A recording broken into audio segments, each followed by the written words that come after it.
Brothers and sisters all, 2021 certainly started off with a bang. For many countries around the world, including the United States, which prides itself as a land of the free and the home of the brave.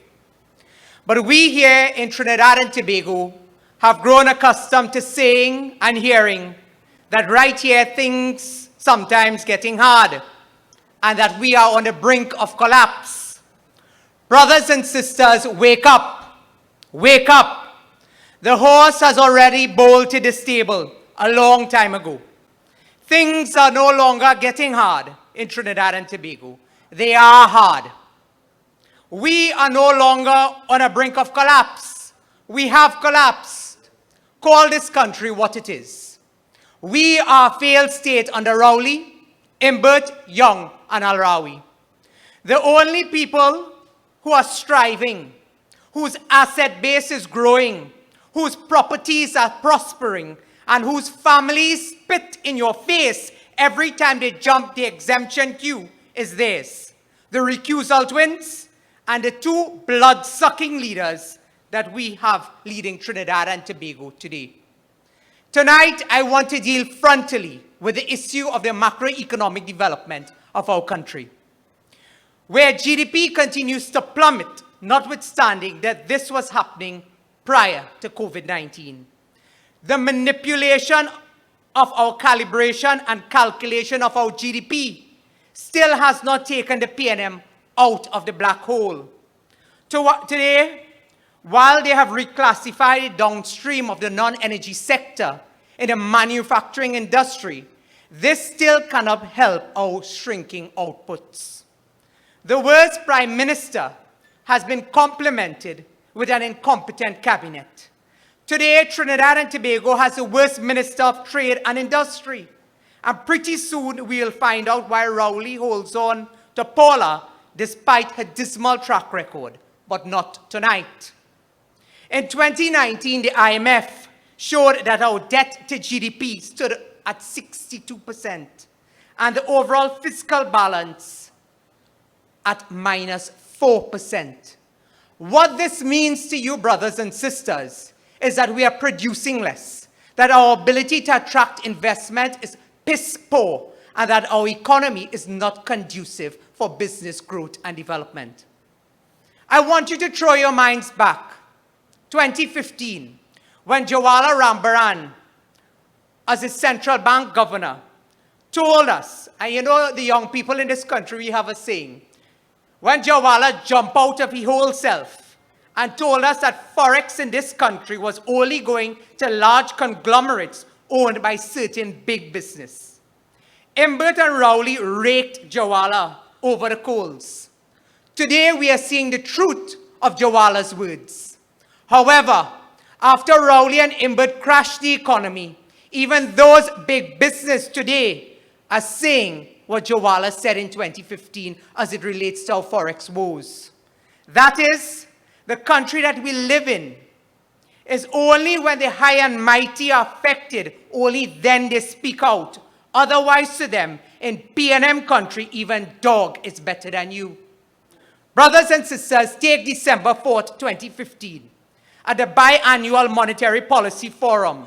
Then Governor Jawala told the country, and I quote, "For the sake of clarity, the central bank places on record that its decision to disclose the said information to the public was necessary for due performance of its objects and determined that such disclosure was in the best interest of the financial system if Trinidad and Tobago, as well as stakeholders, businesses, etc., were to prosper." They said to know where you are going, you have to know from where you've come. 5 years later, we are worse off with the Forex issue. Instead of taking the message, what do? They shoot the messenger. For 5 years later, Jawala is proven right, but they demonized him. Instead, they have now put a man called Hilaire, who's alleged to be a PNM puppet, to do their bidding. Therefore, while the country suffers with a debacle of the used car industry, when shipping companies tell us TT money no good, They want payment only in US dollars. Today I see the head of one of those associations saying Trinidad and Tobago money is now like what? Monopoly money. When the monopoly of cement through quotas to put some out of business to benefit others, the pieces are coming together. In order for the P&M mongoose gang to do what they want, Jawala had to go. And why Jawala had to go? Because he exposed the truth. We are not on the verge of business collapsing. They have collapsed.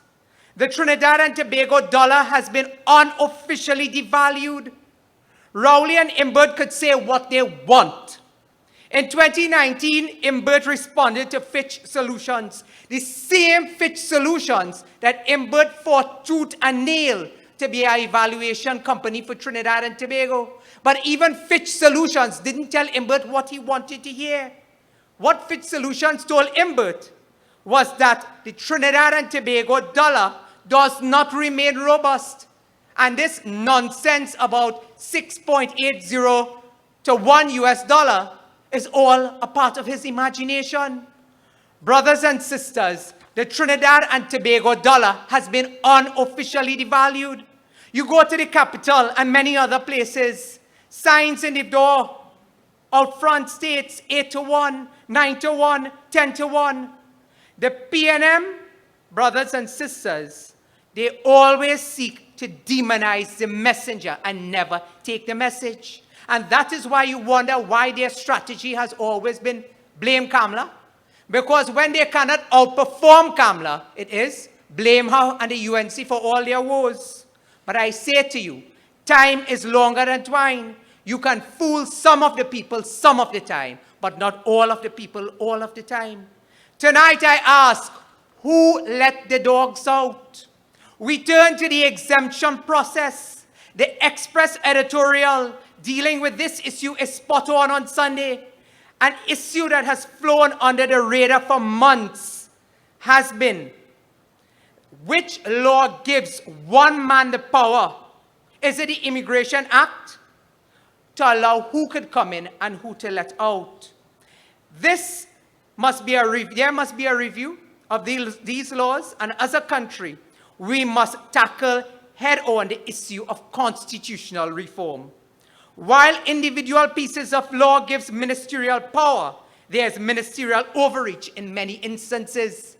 The government and their cronies are cherry-picking which business services, which persons will be allowed these exemptions. Brothers and sisters, I want you to pay attention to a web that is being created by this government. First, let us look at business services. They have used the Forex problem to determine, through a hand-selected governor, which P&M financiers and half-party hats will be emboldened through selective means of getting Forex in this country.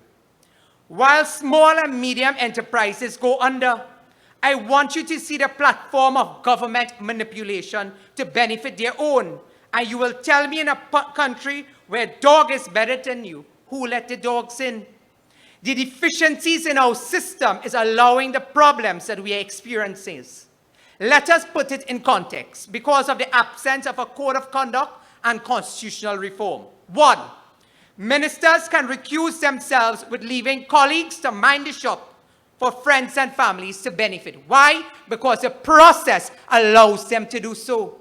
2, government can demonize the central bank governor for exposing our Forex crisis, have him removed to put who they want for as long as they want, and supply Forex to companies and individuals while avoiding competition. Why? Because the system allows them to do that. 3, the exemption process is manipulated. For 1, a general election to be held without international observers, by keeping citizens out and away from the polls, to allow a minister to look at exemptions that determine Mary can come in to vote in St. Joseph because she's a P&M, where big financiers and power brokers of the P&M have friends and relatives outside looking to come in. The system that we have always allows to do the to allow the PNM to do what they want. Our systems are archaic. The laws and elements of the Constitution is being abused. As a society, we have to come together for constitutional reform. Otherwise, in PNM country, every Monday morning, we will be asking who let the dogs out and why dog is better than you. Because who pays the piper calls the tune. Brothers and sisters, I want you to see a pattern that has developed where ministers of government, the Prime Minister, business community is using the loopholes in the law to allow for manipulation process to benefit friends, financiers, and family. Brothers and sisters, it is time that we come together. We come together because together we can, under the banner of the United National Congress and Kamla Prasad Bisesa, where we are seeing a manipulation of our system. And if we do not put mechanisms in place to deal with this situation that we have found ourselves in, where we have loopholes in the law that allows for these archaic systems to give one man the authority to determine who can come in and who stay out. Brothers and sisters, like many of you looking on this evening outside of Trinidad and Tobago, I too have my own family. I too have my 1.5-year-old having to look at me from the screen of a phone or this television screen. I know what it is like, but we have to put a stop to a system that we continue to allow to flourish, where the PNM manipulates and controls. One, how they select a governor of the central bank, how they keep who they want in power to provide Forex to big business to ensure that small and medium enterprise development does not occur in Trinidad and Tobago. And thirdly, to manipulate an electoral process to get the result that they want. So when CNC3 has their mouthpiece parroting about Kamla Prasad Bisesa and the UNC, get your facts right. Get your facts right, because you have a system that the PNM manipulates in this country to hold on to political power only for the benefits of friends, family, financiers, and forests. I thank you.